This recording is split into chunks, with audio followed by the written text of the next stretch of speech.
Hello, everyone, and hello, Bob. Thank you for joining me on here. We haven't actually gotten to, other than a few minutes backstage, really talk at all. So this will be interesting, and it'll be great. It'll be great. So thank you for joining me. Well, thanks for joining me tonight, Cindy. It's been too long. We've talked a lot on Facebook and commented on each other's YouTube videos. It's about time we sit down for a little chat. That's right. That's right. And speaking of the chat, I'm going to go through and see who's here. Acknowledge everyone real quick. Paul Salvatierra. Who is this, Cindy? That would be me. I do have a channel. I did post it there for anybody that doesn't know who I am. That's it. And he corrected what he said. Never heard her mention it before. That's because Bob doesn't know me, really, to mention me on his stuff. It's Rick that I have. He's never been with me either, but that's okay. That's okay. Everybody knows Rick. Yes, I've been in Dustin's chats and he's there all the time, and yeah. And then there's Bob's for people that don't know his channel. I can't imagine it. This is Andy. A lady laugh a lot. Hey there. Better early than late. Yeah. Sherry, hello, hello.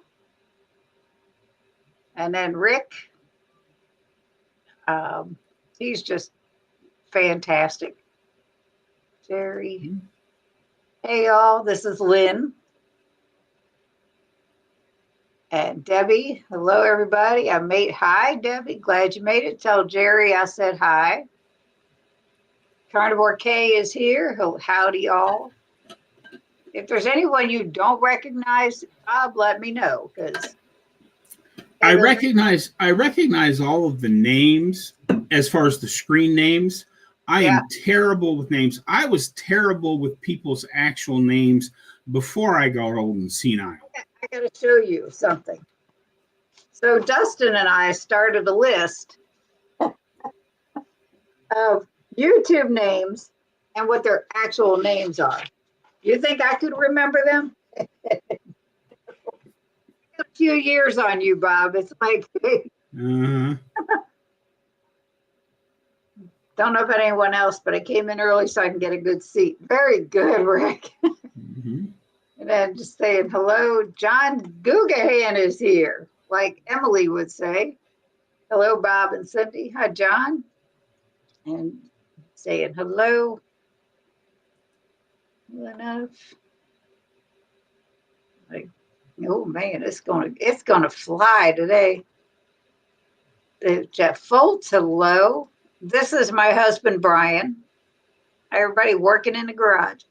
Brian, for those that don't know, Brian makes, most of them do know, cutting boards and coaster sets that we sell out of, those coaster sets are like black slate and they're gorgeous. And then the cutting boards, and they're customized, whatever you would want on them. They're really cool. I've missed everyone. Yeah, Sherry, you have been missed. Hello, Jeff and Brian. Everybody saying hello. Rick, you cannot escape the original carnivore quack. This is Sean. Hello, Sean. Good evening. Jerry said hello. Liz, hello. Holy mackerel. The chat is kicking. Back. I have news to Bob. Just subscribed. There you go. Thank you. Yes. And while she's reading through the names saying hello to everybody, I do want, for those of you that don't know me, I'm not looking over here because I'm ignoring you. My camera is set up here on the desk in front of my laptop, but my big screen, my big editing screen is over here. And that's where I tend to look because I can see the comments on the editing screen as opposed to my tiny little laptop in front of me that's running the whole show. So I'm not looking away from you on purpose. I'm actually reading your comments when I look this direction. No, you're just trying to avoid us, Bob. That's what it is. Oh, I'm sure that's it. Lisa. There's Lisa. Hi, Bob and Cindy. Debbie. John's on both channels. I appreciate that. Thank you so much.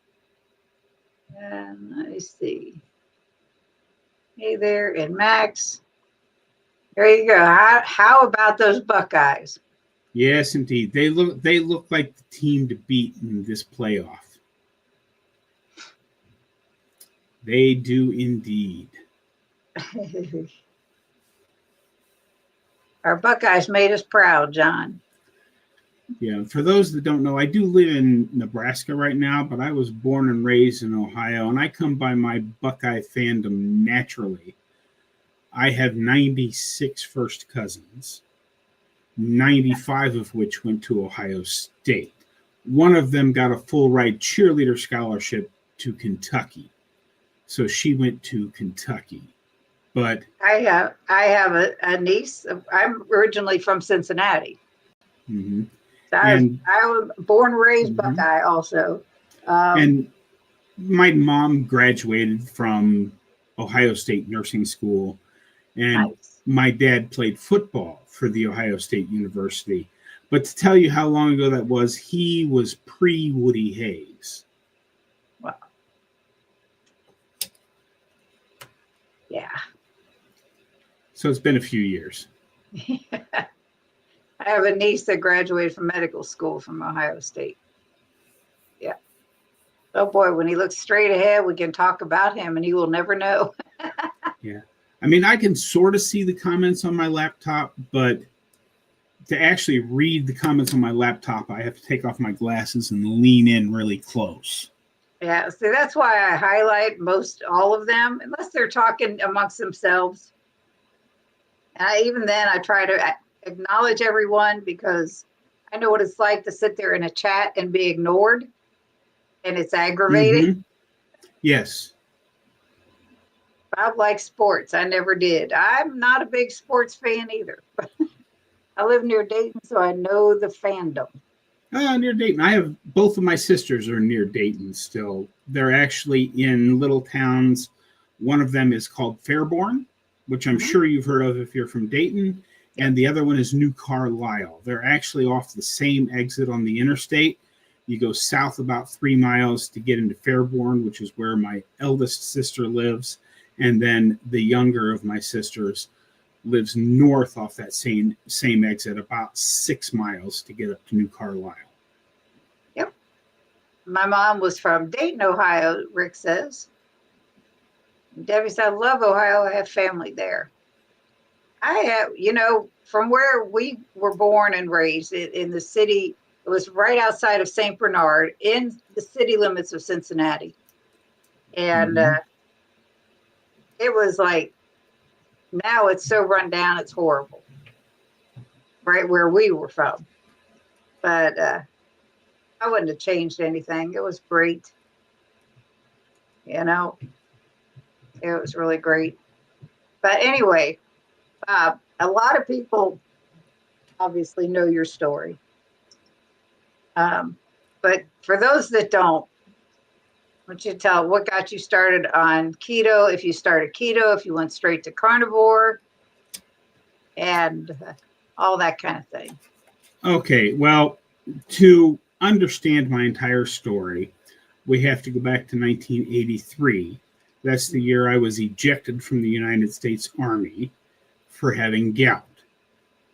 Now, we knew because the doctor in the Army told me, and then the civilian doctor when I got out also told me that eating too much meat causes gout. So that's what I needed to do. And they gave me this big list of foods to eat and foods not to eat. And over the course of my life, I followed that as best I could and slowly was gaining weight. Now, we knew as a fact during all that time that all you had to do to keep your weight under control is to eat less and move more. That's all there was to it. It was very simple. But every time I tried the move more thing, I'd have a gout attack and not be able to do the move more part of that. So I slowly got heavier and heavier. And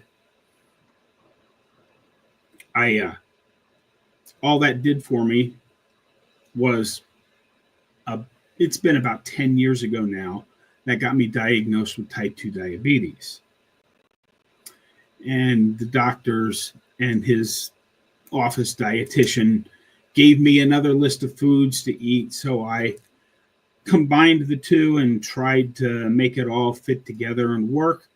And all that did for me was, actually, in just a couple of days here, it'll be 7 years since I had a triple bypass surgery. Wow. And I did feel better after the triple bypass surgery, because I was just 1% away from just falling over, dying. I had 3 arteries that were blocked. 2 of them were 100% blocked. 1 of them was 99% blocked, all leading to the same side of the heart. So if the other one had gotten blocked up the rest of the way, I'd have just fallen over dead, and nobody would have known why. But anyway, I got the triple bypass. I felt a little better, but I never really felt great. And I kept sliding back downhill again after that, because I'm following the diet that they gave me to follow. Then the worst year of my life was the year I spent taking care of my mom down in New Orleans. She was slowly going downhill. And, I always thought it was hereditary, because the pain in my lower back was the same thing she'd had since she was in her 40s. Yep. And she eventually fell. And we got her into a nursing home near my sister's house there in Ohio. But the stress of taking care of a parent over that year, I was already a pretty big guy, and I ballooned up to well over 350 pounds at that time. And after we got her settled in Ohio, I loaded up my trailer, my little 5x10 cargo trailer, and went to live in North Carolina for the winter at a friend's church. He said, yeah, you pull into the parking lot and just park there for the winter. So that's what I did. And I was sitting there in the trailer, not really realizing it, but I was basically just sitting there waiting to die, because I was in one of the most beautiful places in the world. I was 30 minutes from all the beautiful beaches of North Carolina, was there for almost 6 months and never saw a single beach, because I just did not have the energy to get out of my trailer and go do stuff. Mm-hmm. I was sitting there watching YouTube videos in my trailer, hooked up to the Wi-Fi in the church. Right. And for whatever reason, I don't know why, I still say to this day that God reached into my computer and said, this is the video you need to see, because I have always been a van life, travel and tourism, photography, that kind of a YouTube consumer. So that's what it always showed me. But it showed me this video on my watch screen by a guy by the name of Dante Ferrigno. Mm-hmm. His channel is Ferrigno's Freedom. I'm sure everybody listening has seen his channel now. But it was like 125 days on the lion diet. Well, I didn't know what the heck the lion diet was, but he had a before and after picture on his thumbnail. So I clicked on it. And for those that wonder why I hardly ever change my thumbnails, it's because the before and after picture made me click on his video. That's why I leave the thumbnail with my before and after picture on it, in case somebody else is a visual learner like I am. But I clicked on it, and it didn't take very long for me to realize that this was another version of keto, or the Atkins diet, or whatever you want to call it at the time. And I had seen and heard a lot about keto, but knew that I couldn't do it because meat causes gout. And I had had problems with gout for 40 years. But because I clicked on that video and watched some of it, the next time I turned on my computer, it put up this country doctor from Tennessee by the name of Ken Berry, who I had never heard of at the time. But I went ahead and clicked on one of his videos, and what he made sort of made sense, but he was talking about stuff that I can't do because red meat causes gout. But I got a notification that he was going to go live. So it must have been a Monday, because he goes live on Monday nights. So I thought, well, I'm just going to go ask him, having no idea. I logged in to go to his live chat at about 15 minutes before it started, and there were already like 2,000 people in there waiting to watch his live. And I'm like, oh, I had no idea this guy was this popular. I'm never going to get a question answered. But because I'd taken the time to sit down at the computer, I thought, well, I'm just going to give it a try. And I typed in my question that said, I have gout and can't do a lot of red meat. Is there a version of this diet I can do? And if I had known it was going to be so successful, I know it was either Mitzi or Paola. I know it was one of his female moderators that sent me back a message. And Mitzi and Paola were his two female moderators at the time. Right. They sent me back and said, Bob, red meat does not cause gout. And they gave me a link to one of his gout videos. Right. So I didn't even stay for the live stream. I clicked on the gout video and I watched it. And I went, well, this guy's insane. He's absolutely crazy. I've known as fact for 40 years that red meat causes gout. But then I watched some more of the stuff, and everything else he said made sense. So I thought, well, how can he be so right about all this other stuff and then so wrong about gout? So I decided that when I get home, I'm going to try it, because the worst it can do is kill me. And I'm as good as dead now anyway, so why don't I just give it a try? So I stopped in Ohio to visit with my sister for a week and a half. I got home on May the 8th. And then on May the 9th, the day before my 59th birthday, I started the carnivore diet. Nothing but animal products. And the rest, as they say, is history. So gout is gone. Yeah, I need a little drink here. Give me just a second. That's okay. That was 2.5 years ago. Well, more than that now. And in that 2.5 years, I've not had a single gout attack. Not one. Good. I had spinal stenosis, which is why I couldn't stand up for more than a couple of minutes. That is 98 to 99% better. I still have to be careful when I turn. I don't want to turn too fast, because when I do, I feel a sharp little pain run down my legs. I had horrible arthritis. This was about the best fist I could make back before I started the carnivore diet. And now, as you can see, my hands work perfectly fine. I was taking 13 pills in the morning and 9 at night, plus pain pills throughout the day just to get through the day. And I keep right here beside me one lone pain pill in a bottle to remind me that I don't ever want to go back to that, because now I take no prescription medications. With 3 different blood pressure medicines, my blood pressure was still running, depending on the day, between 150 to 160 over 110 to 120. Ooh. And now, with no medication at all, on average, it's about 116 over 68 when I get up in the morning. I still check it most mornings just to be sure. Yep. But I have no more blood pressure problems. I take no prescription medications. My fatty liver disease is gone. My chronic kidney disease is gone. And I'm forgetting something. Oh, yeah. And as a side effect of all that, since I started the diet, I've lost about 150 pounds. That's awesome. Yeah, even keto, whatever. I know there's a lot of diehard carnivores out there that say keto doesn't do anything for you, whatever. Well, yeah, it has. Because I have also lost 100 pounds on keto. And within 22 months of starting keto, which I started in 2020, I had lost that 100 pounds.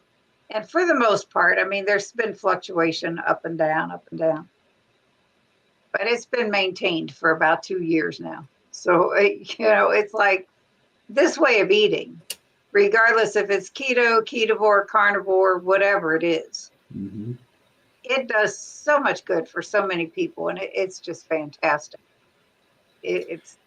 Yeah. And I'm one of these people that I have to stay as close to carnivore as I can, because since getting healthier again, I have tried little experiments of adding certain keto things back in, right? Like, having some cabbage and cooked cabbage, which I love, but because of my spinal stenosis and and the inflammation that autoimmune triggers in me, I can't really do keto. Right. Well, my husband is a type 1 diabetic. So our meals are mostly meat.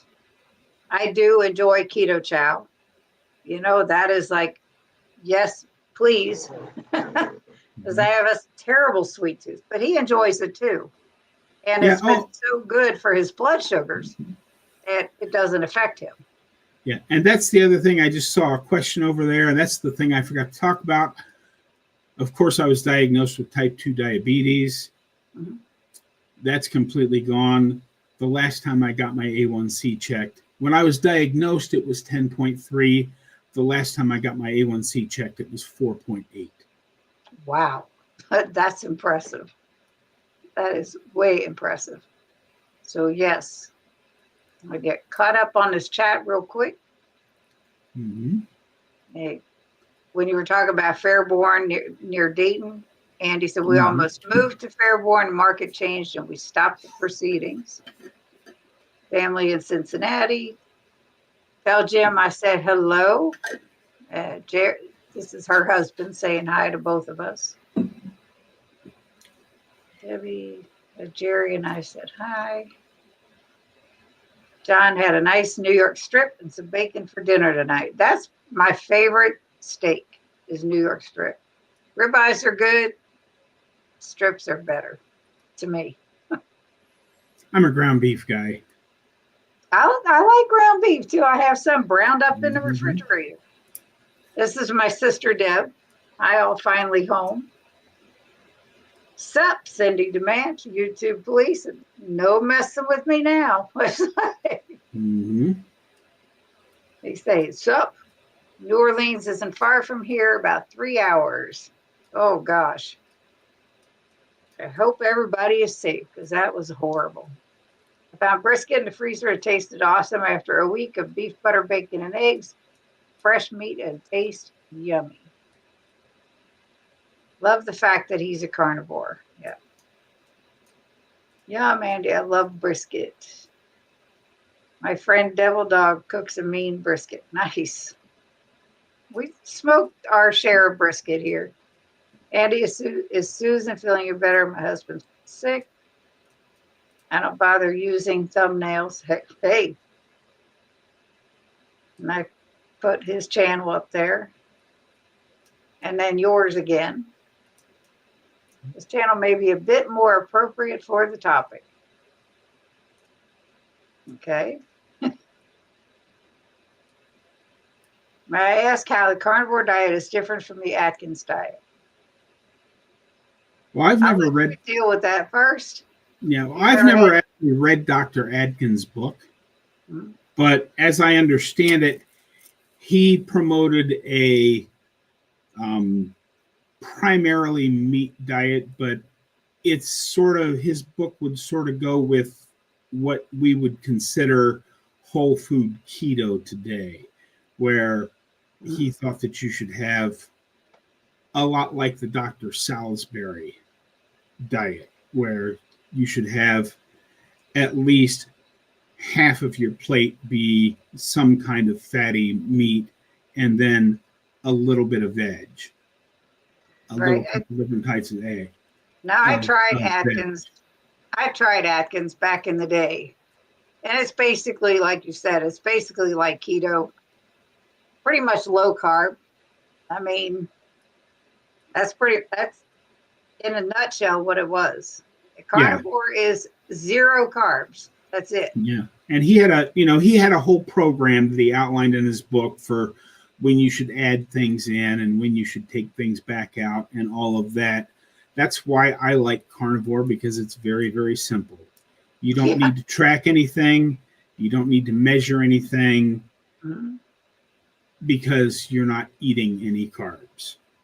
Right. Except what comes naturally in meat and eggs. I keep 3 sets of clothes in my closet. Yeah, all different sizes. I'm not sure about Atkins, but carnivores, meat and eggs only. Some carnivores have dairy. Yep.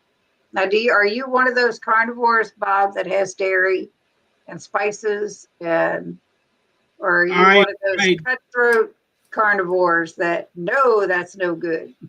I follow a cutthroat carnivore program for myself, but that's not what I preach on my channel. On my channel, I say whatever works for you is what you should be eating.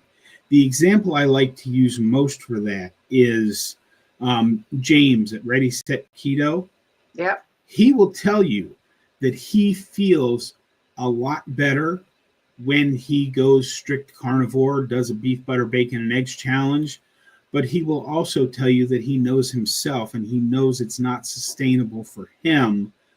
So keto is where he lands. And I say whatever works for you is the best diet for you. Yes. But I primarily use salt. Every once in a while, I do keep a bottle of Frank's Red Hot sauce in my fridge, so that every once in a while when I'm scrambling up the eggs, I'll dump some Frank's hot sauce in there to spice them up a little bit. Right.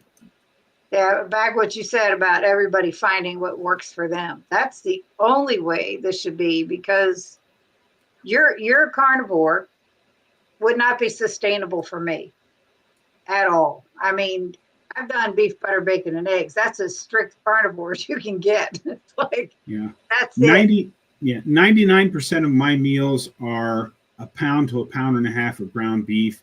And depending on how much ground beef I have, is how many eggs I have. If I have a pound of ground beef, I eat 12 eggs with it. If I have a pound and a half of ground beef, I eat about 6 eggs with it. Wow. But I have basically 98 to 99% of my meals are ground beef and eggs. And then I occasionally get a roast. Sometimes I get a pork roast. I actually just finished up a big pile of chicken breasts because they were on sale. I got a great big tray, almost a 5-pound tray of chicken breasts for 79 cents a pound.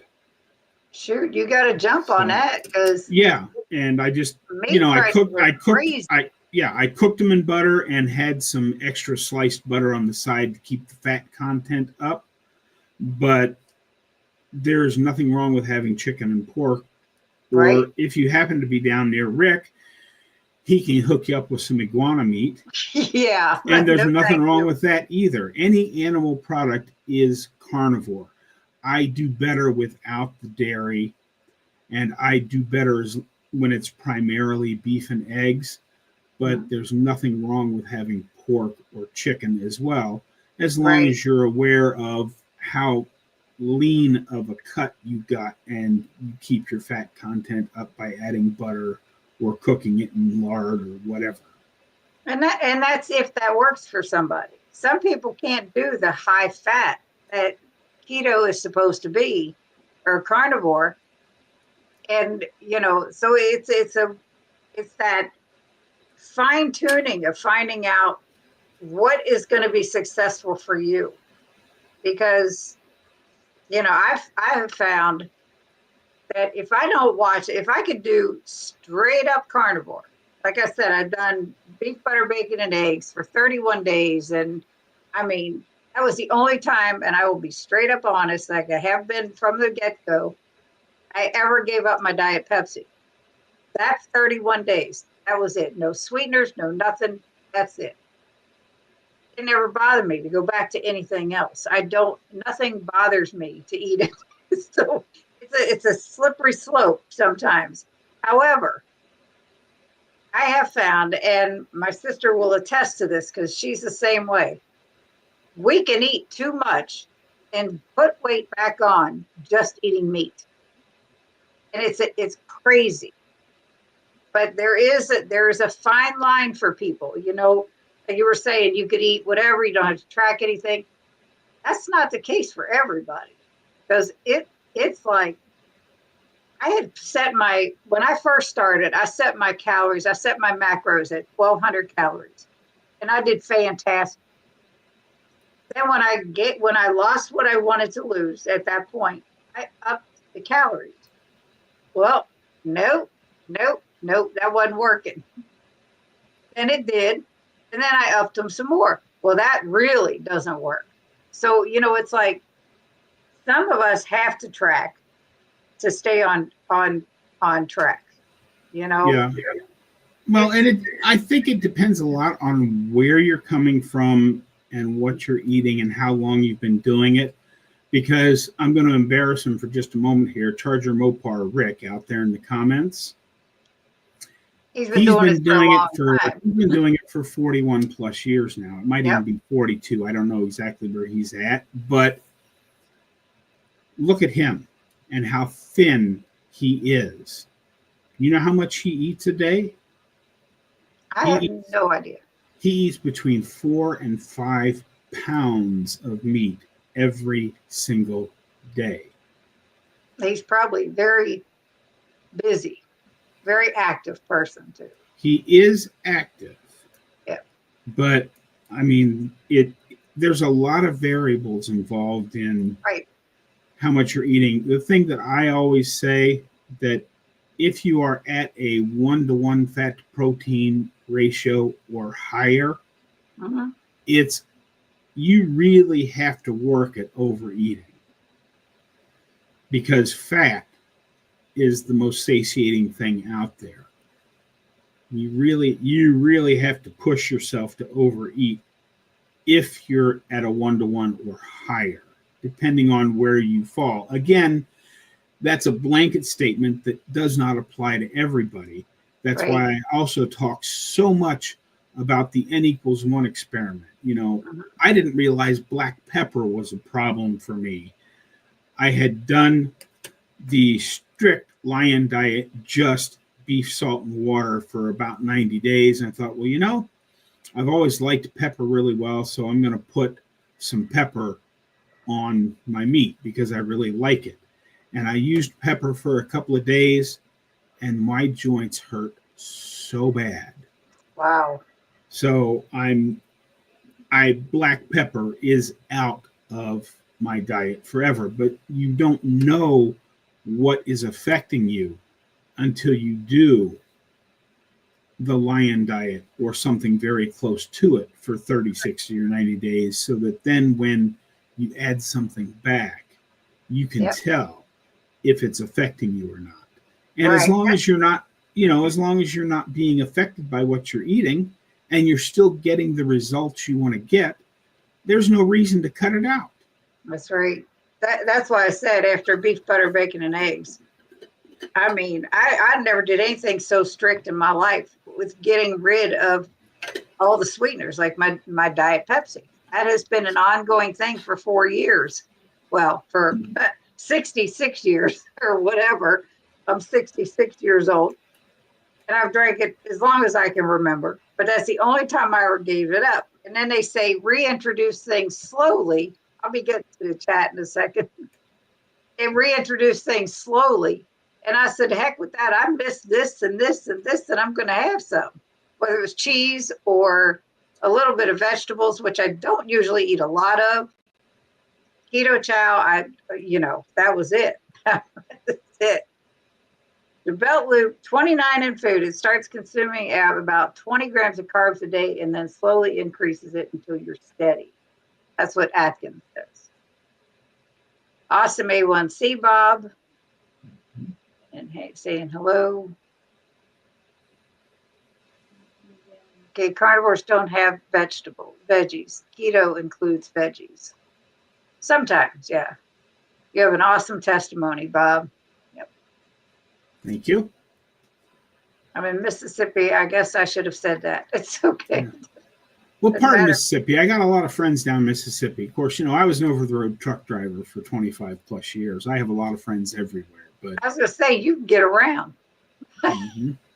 Johnson Bob, I'm glad you tell your story. I've told your story to many of my friends and share your videos with them. Happy New Year, everyone.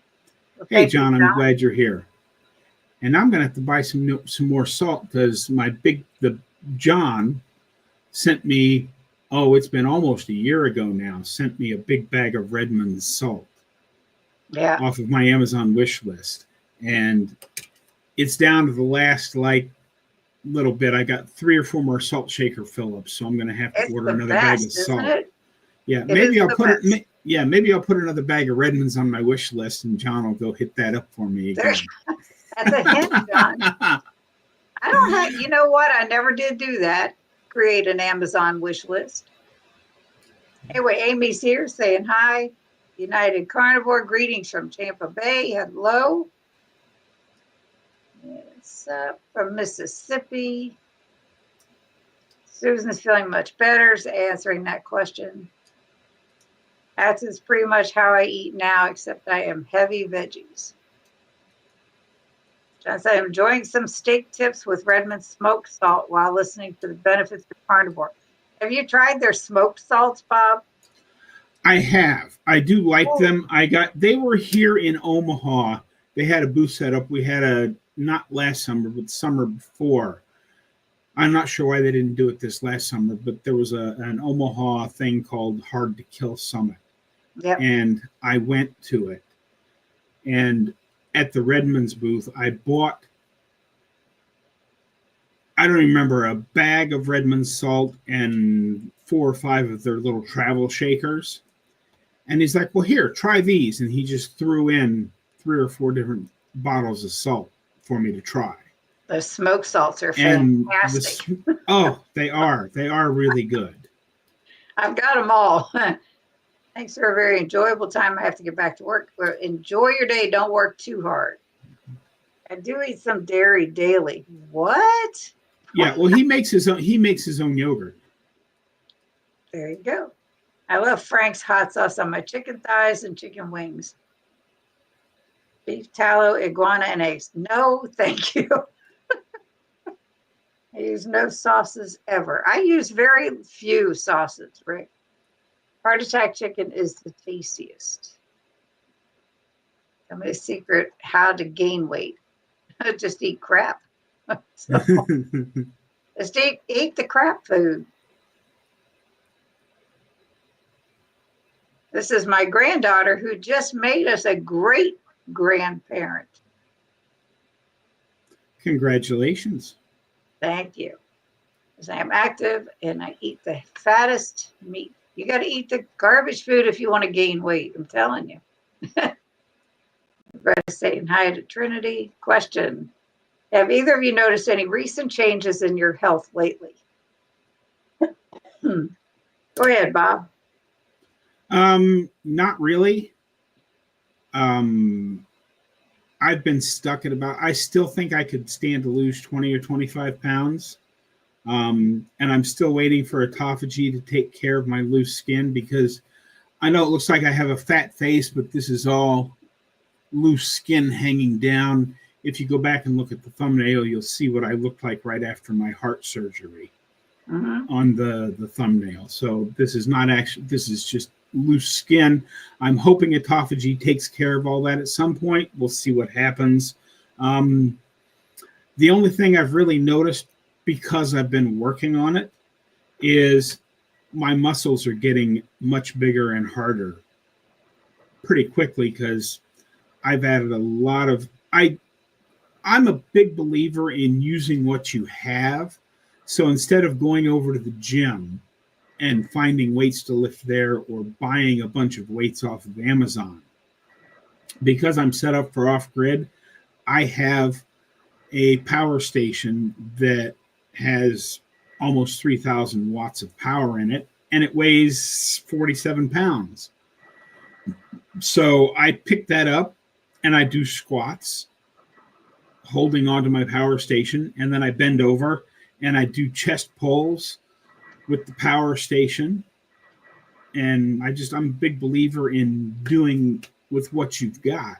And that's the only real change I've experienced lately is my muscles are getting bigger and stronger because I've been actively working at them. But as far as health goes, no, I've been carnivore for 2.5 years now, and I think pretty much everything, except for some loose skin and that last little bit of weight that just refuses to go away, I haven't really noticed anything. How about you? I've been keto for 4 years. And after losing 100 pounds, I got off blood pressure medicines that I had been on since I was a teenager. So we're talking more than 50 years of medications that I don't have to take. And overall, I feel great. I mean, like I said, I'm 66. I didn't start this till I was 62. If you know people that say, oh, I'm too old for that. No, you're not. You're definitely not. It's just crazy. This is Karen saying hello. I just ate 2 pounds of pork chops. I'm now craving heart attack chicken. For those that don't follow Rick's channel, when he says heart attack chicken, the way he cooks chicken is he just gets a big pan of lard up to temperature and then drops raw chicken in it and lets it bubble for however long it takes. Right. And saying hi to everybody. Sherry said, I love the Redmond taco seasoning salt. Yeah, that's good too. I haven't tried that yet. I love you, Grandma. I love what you do and how much support you get. You deserve it all. Well, thank you, Trinity. I would lose weight eating crap from all the throwing up and diarrhea. Yeah, probably so. I used only smoked salts now on my hard-boiled eggs. Cannot have regular salt now. I'll tell you, I have every smoked salt on my table. And man, the apple pecan, if you didn't try that one, Bob, whoo, man, that's good on eggs. I've never tried to share. I got a 4-pack of the smoked salt, but I've not used it. What are you waiting for, Debbie? Did carnivore help you handle the cold better? For me, I can say it's a little better, but I'm in Boston and like Omaha, it's cold here too. The first winter, I was in North Carolina again for the winter. And at 40 degrees, I froze to death because I was lacking 150 pounds of extra insulation. Mm-hmm. Now that my body has adjusted, I spent last winter here in Omaha. I don't know that the cold actually helped me handle the cold better, but I don't feel the big thing that I have noticed because I work outside in the summer heat in Omaha, Nebraska, and the place where I work has a cement block building with a tin roof. I used to come home just exhausted from the heat, and now the heat doesn't bother me at all. I can stand out there in the 120 degree heat all day long. So yeah. The cold, I've never liked the cold. That's why I bought my property in Texas, so that once I get down there, I don't have to come back to these stupid Omaha winters. Yeah. But I can tell you that it has helped me handle the heat a lot better than I ever thought it would. Oh, yeah. And John, my husband and I, we just moved to Kentucky from New Hampshire, where he's from.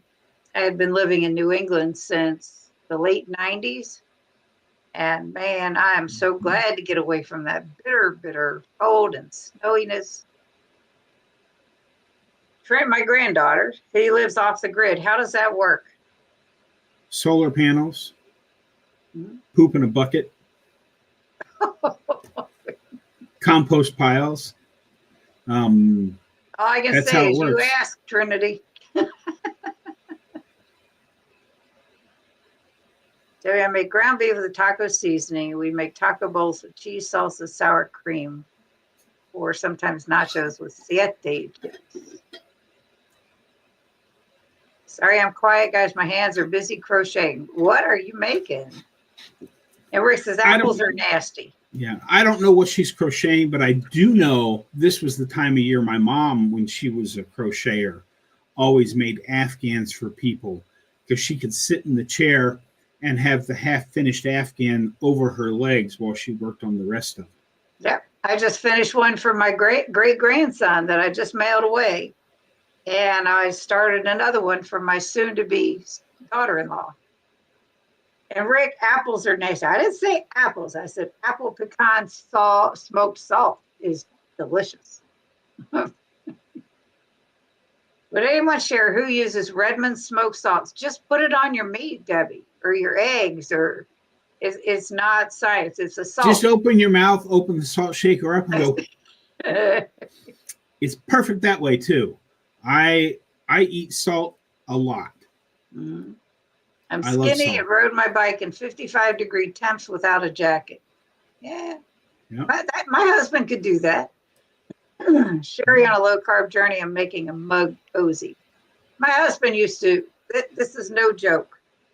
He used to snow blow footage of snow in shorts, an open jacket with a T-shirt underneath, and boots up to his knees. That's the way he just, it was okay. He's a hot-blooded Frenchman. This is my third winter on keto. I froze for the first 2. My hands and feet would get cold after losing 50 pounds. This year is not as bad, but not great. He's the one I was telling you lives in New Hampshire also.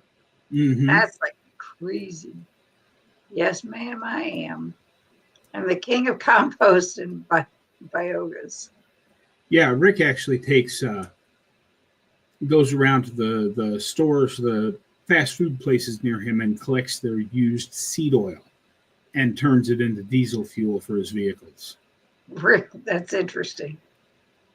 It's probably the only thing it's good for. I certainly wouldn't want to eat it. No.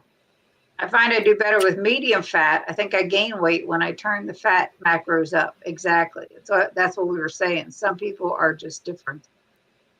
I freeze all the time after 110-pound weight loss, even in air conditioning in the summer. Tell me, I cover up. It's like, at least I used to crochet a little with my grandmother when I was a kid and forgot what I learned. Need to learn again. Oh, just pick it back up, Debbie.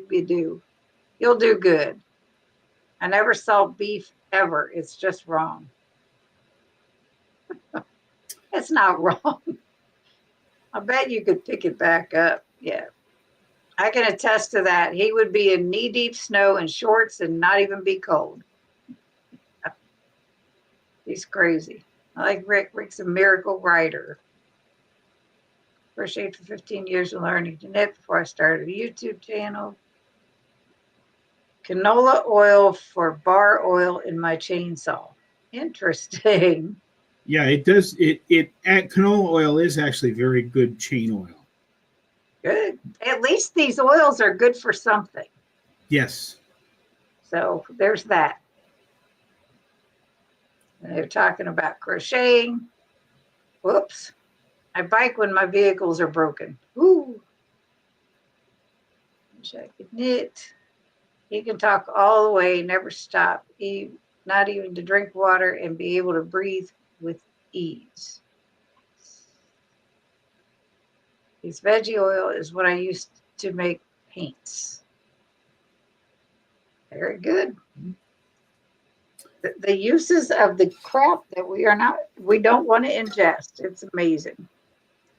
So I asked you backstage, Bob, and I will ask again because my sister is silent about your Appalachian Trail plans to hike that.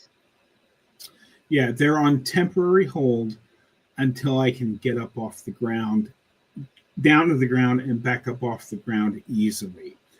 I was supposed to have a knee replacement surgery back when a certain president brought us national health care, and that made the amount of cash I had to have for the surgery go up by more than 4 times. So I've never had it done.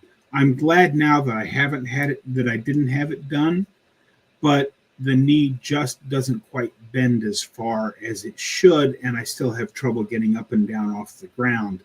I've been doing exercises that certain people have suggested to me, and I can tell that my knee is slowly getting better.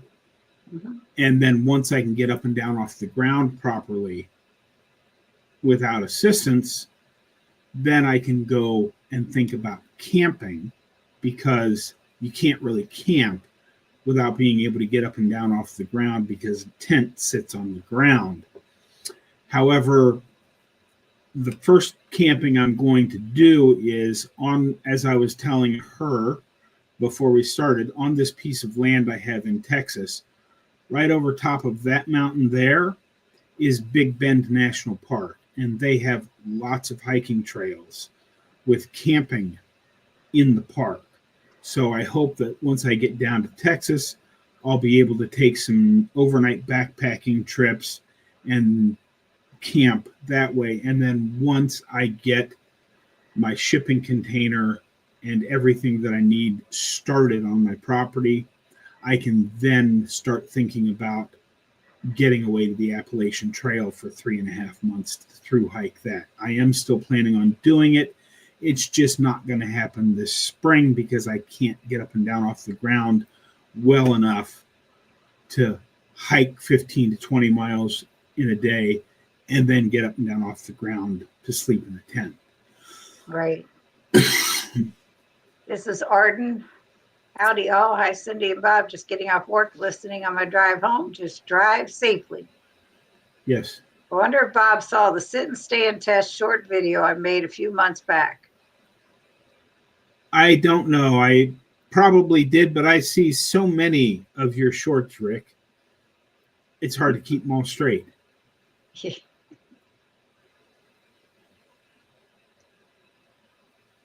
Debbie says, Redmond salt don't make anyone's blood pressure go up.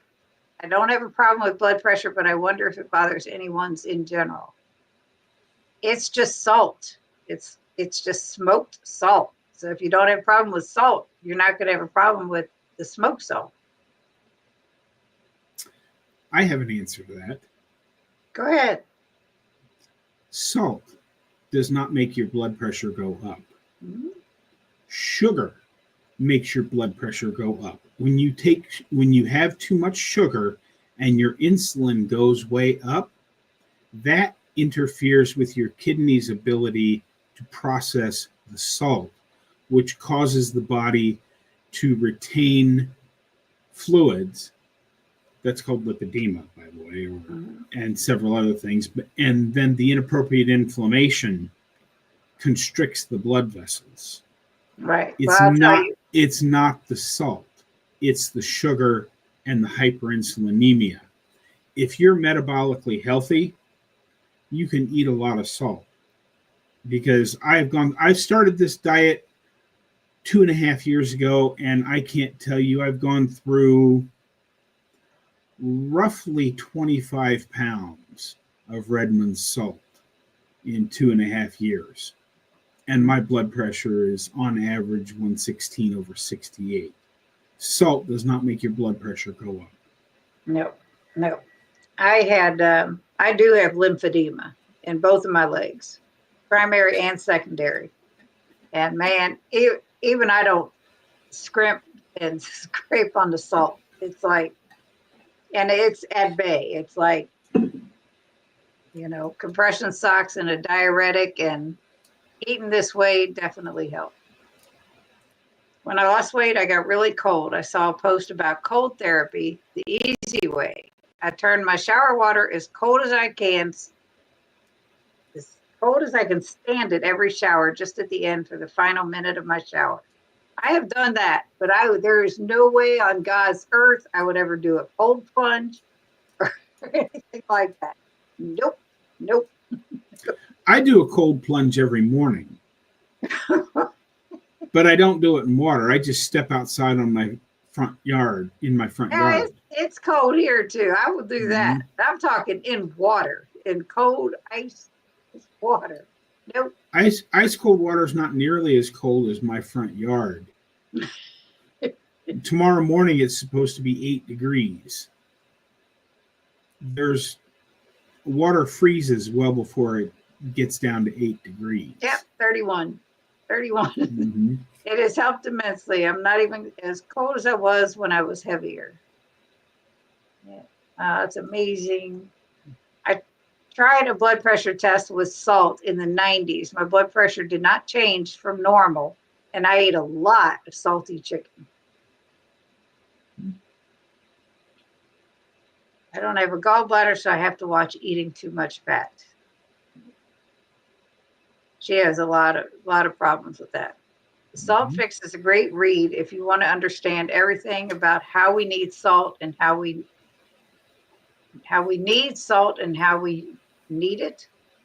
It's very detailed. I would imagine. Yeah, the Salt Fix is a good book. Yep. Amy said my blood pressure was 220 or 110 when I was diagnosed. Now I'm off all the meds, and I eat as much salt as I want. Mm-hmm. No cold plunge for me either. Yes. Thanks for sharing, Lynn. Hello. The Salt Fix is one of my favorite books. I probably should look into that because I haven't read that one. I've been doing cold plunges for about 2 years now. My favorite time is just before daylight. It never gets easier. Yeah. We're supposed to get 8 to 12 inches of snow starting tomorrow night. Oh, Liz, I'm sorry. Oh, thank you for sharing. Well, we were lied to about salt too, sadly. We were lied to about a lot. Disregard how I said about that salt. Well, see, I decided I needed far more fat and saw my systolic rise 10 points and diastolic rose 15 points.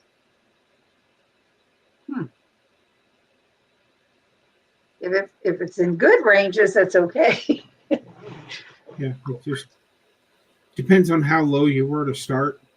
Right. But yeah, as far as the Debbie's comment there about being lied to, you will find that we've been lied to about a lot of things. That's what I was saying. You know, that's crazy.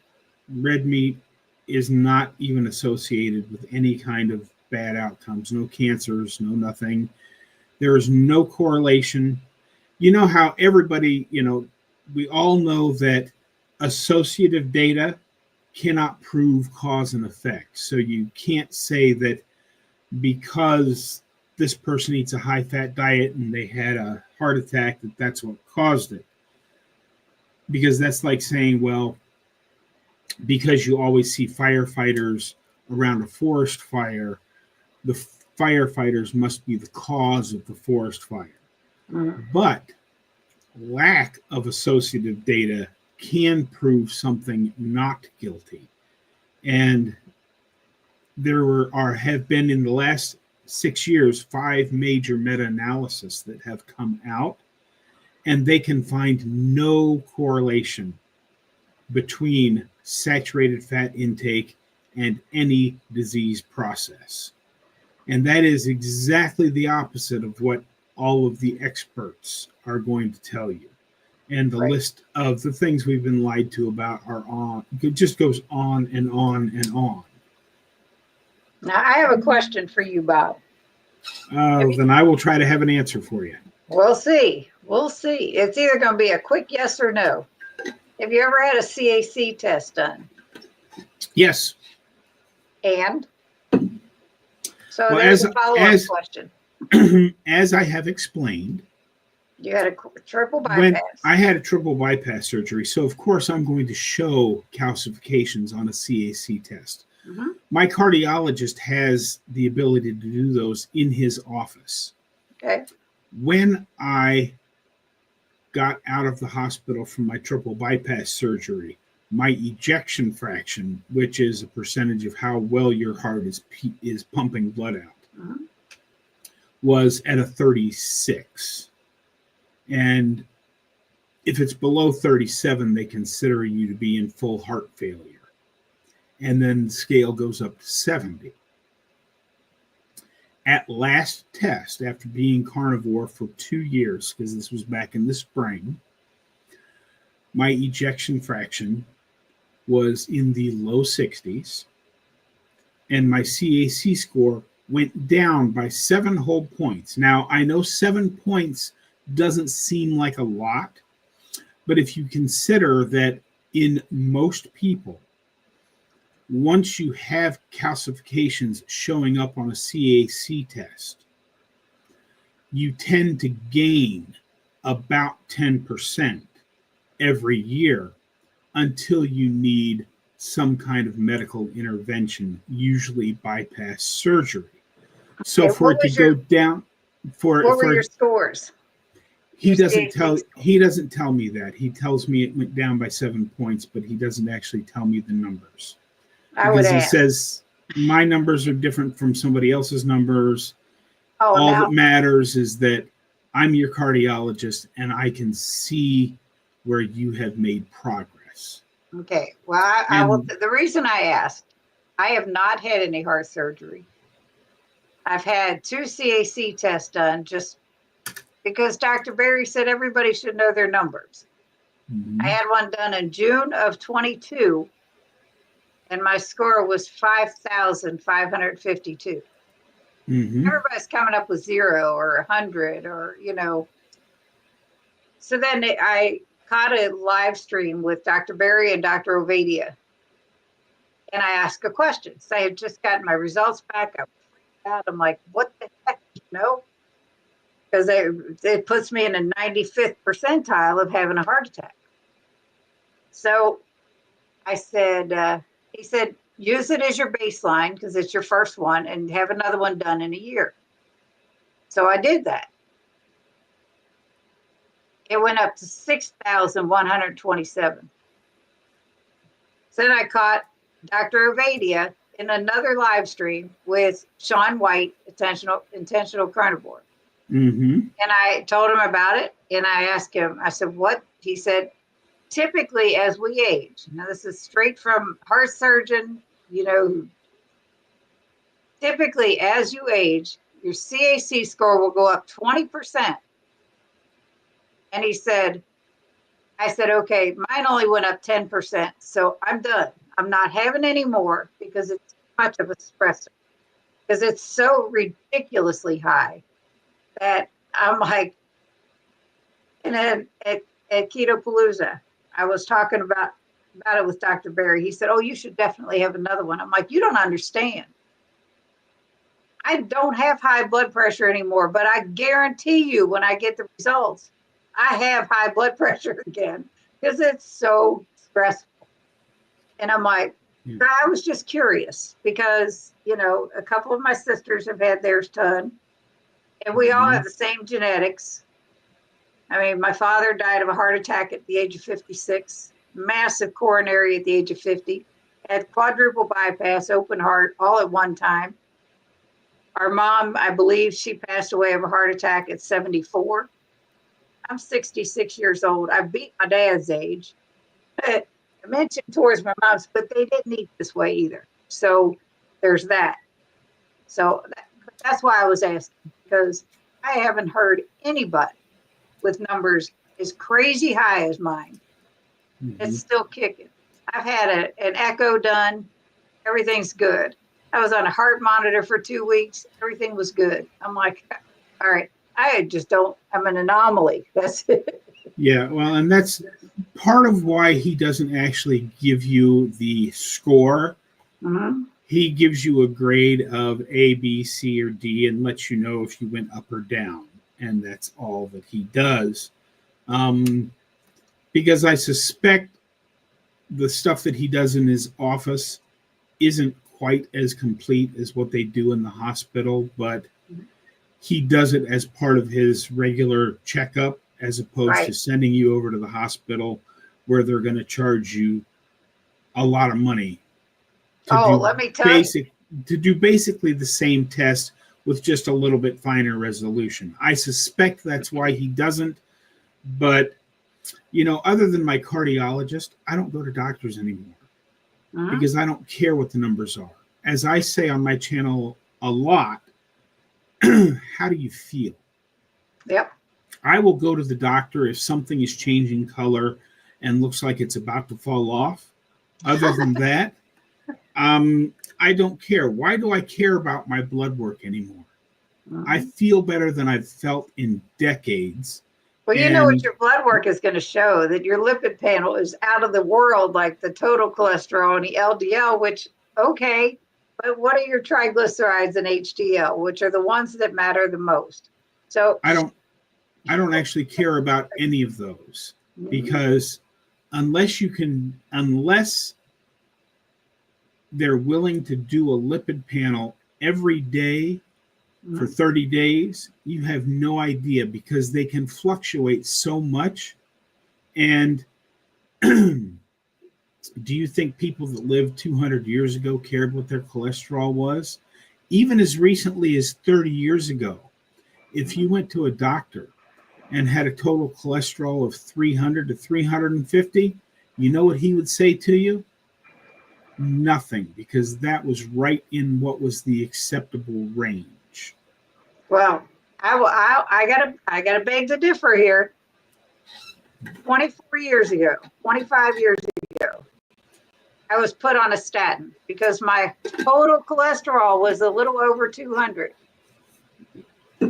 You're just talking 30 years. I'm telling you what, I couldn't get off that thing fast enough. It made me, I couldn't do this. I could not raise my arm without that being in pain. And I quit taking it and that pain went away. 25 years ago, that was their answer then. It's still their answer today. Yeah, well, it might have been 30 or 35 years ago, pre-statins, before there was a statin, before there was a drug to lower cholesterol. They didn't pay any attention to it because they couldn't do anything about it, even though they had convinced the world that it was saturated fat that was bad for you, not sugar. Right, right. And since the invention of statins, they have lowered the target cholesterol almost every year to get more and more people involved in their $1 trillion pyramid scheme to sell you more drugs. Oh, God, yes. It's crazy. I go into a doctor now, and the one I have now, she's great. She listens. If I want certain blood tests done, she'll do them without question. No issues, like a fasting insulin test or a C-peptide test. She has no problems ordering it and getting it done. But I go into them, I tell them how I eat. I'm not going to change. I'm not going to take any statins. I'm not going to take any prescription meds.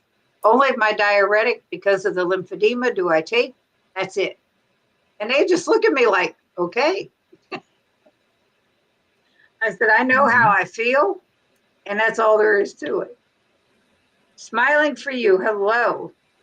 Do they ever recommend a vibration plate as an option to help with lymphedema or lipedema? I use it for my neuropathy from post-chemo treatments, and I really like it. I do have one. It does seem to help with my lymphedema as well. And I know other people that have lipedema that also had a vibration plate and gotten one just for that. So I would have to say, yes, it helps. I do not suggest anyone letting them take out their gallbladder. My gallbladder wasn't working well, no gallstones, but first thing they said was, take it out. I had no idea at the time you could change your diet and save your gallbladder, because they don't tell you those kinds of things. Would anyone recommend an easy, ready-to-use, affordable glucose meter? The drugstores sell them over the counter. That's about the cheapest you're going to get if you actually need one. Yeah, I mean, you can get the finger stick kind off of Amazon for 15 or 20 bucks that come with, 100 strips. Strips, yeah. That's why I said the drugstores have them pretty cheap too. I was on a Walmart app and got confused. Gotcha. Any glucose meter is going to do the same thing.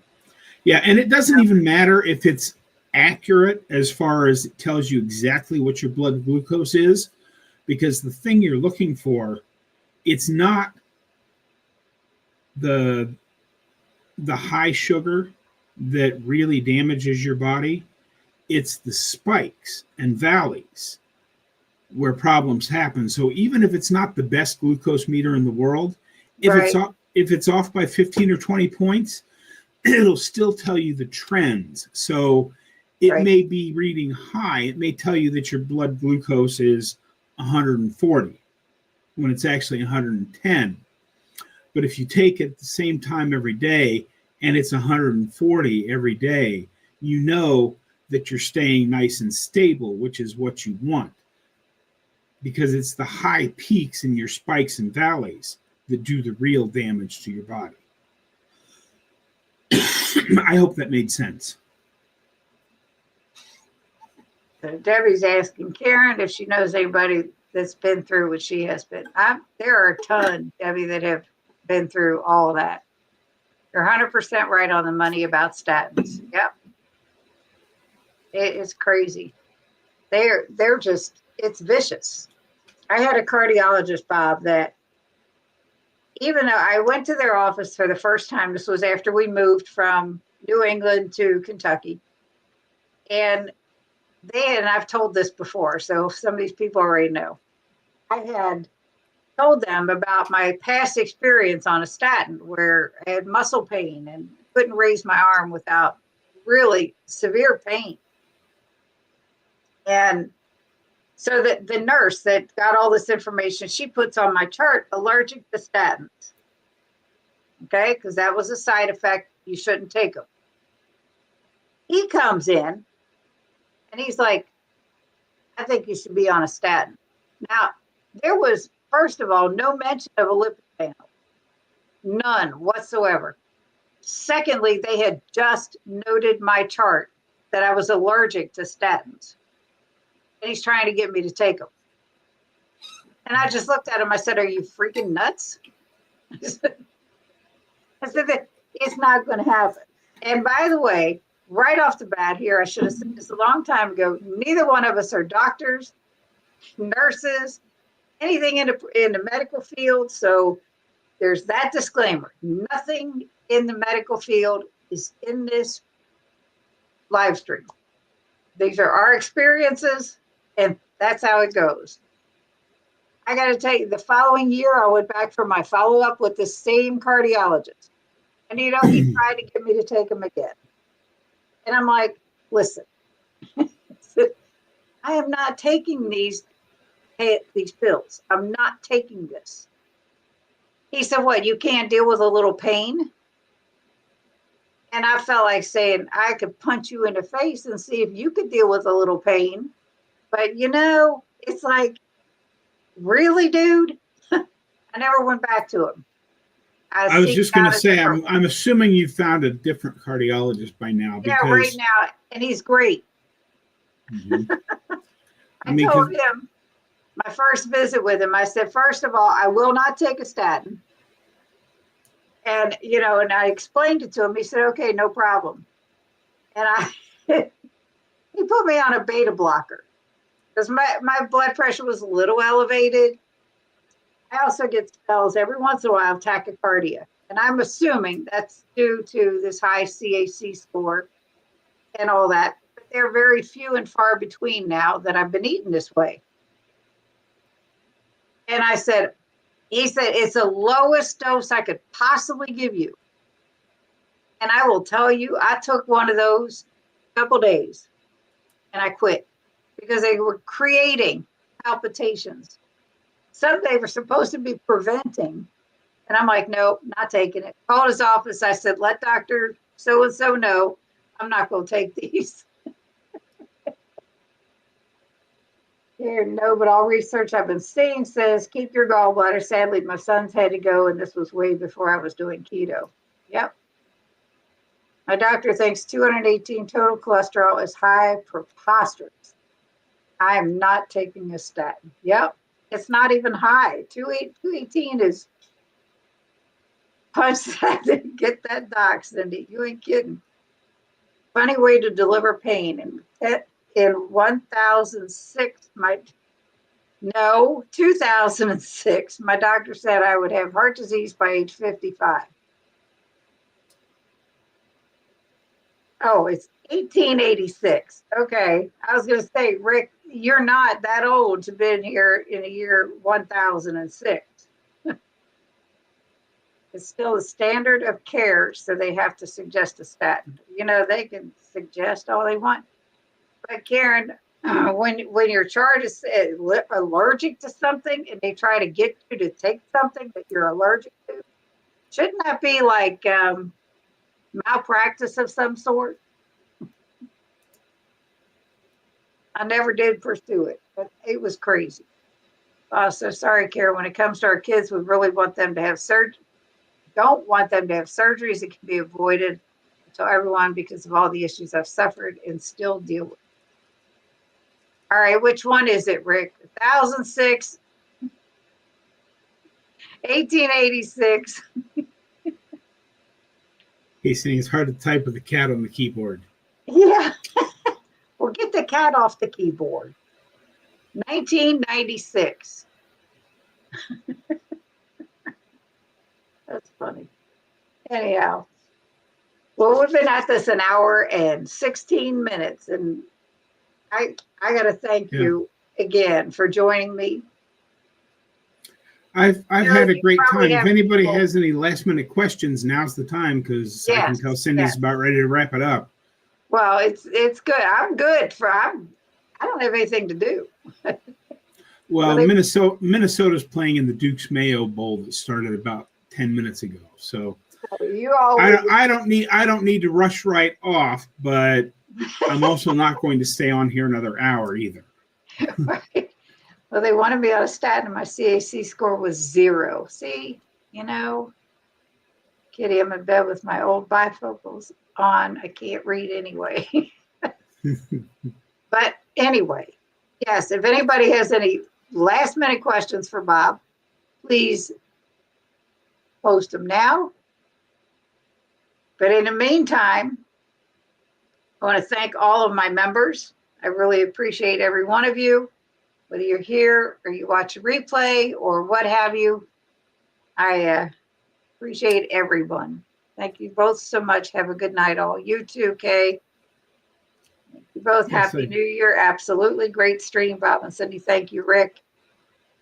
But Bob, thank you so much for joining me, reaching out to me and volunteering to come on when I put that post on my Facebook page. Oh my, because sure. Anytime. Everybody, I hope you all had a great new year. Remember, it's World Carnivore Month. So even if you're keto, this is the month to throw keto away and go strict carnivore. It's only 30 days. I don't think I can stand on my head for 30 days anymore, but it's not that hard.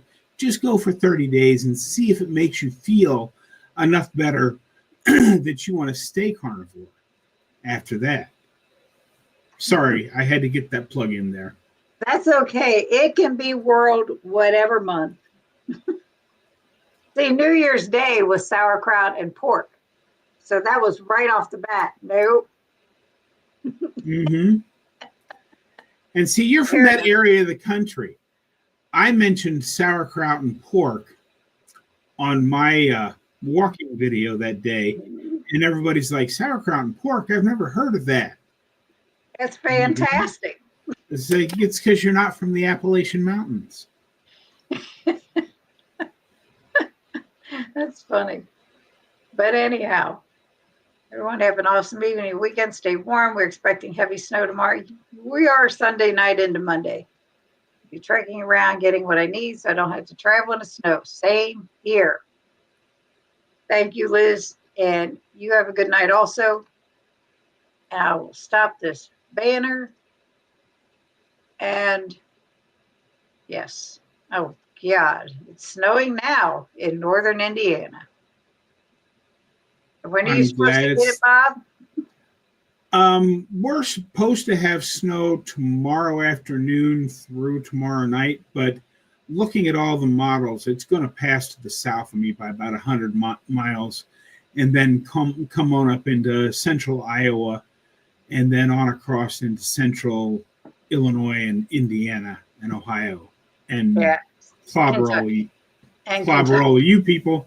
And I'm going to be sitting out here. It's supposed to be sub-zero for several days, but at least we're not going to have snow on the ground to go with it. Yeah, I don't mind the snow. It's the ice that we're supposed to be getting also. That is, it just makes things worse. That's crazy. I don't actually mind either of those. It's because the only thing here in Omaha, the only thing between me and the North Pole is 3 strands of barbed wire at the Canadian border. We generally, from the middle of January to early February, sometime in there, will have an 8 to 12 day stretch of actual temperatures of minus 15 to minus 25. And then you throw a little wind behind that. It gets really cold really fast. That's why I don't want to be here anymore. Yeah. When I was in the late 70s with the year of the blizzard, I was out driving and that stuff, and the temperature was 20 something below, and it was raining. It was absolutely horrendous. But I had bowled that night before all that stuff started, and I was on my way home. It was horrible. Hope everyone has a great weekend. I've enjoyed being here tonight. You too. I'm glad you made it, Debbie. Anyway, Bob, you have a great night. I appreciate you betcha. You have yourself a great night too. I hope everybody out there has a great evening. And don't forget, get out there, be 1% better every day. There you go. I knew it was coming. Thank you, everyone in the chat, for joining us and spending your Friday night with us. Have a great night. Have a great weekend. Stay safe.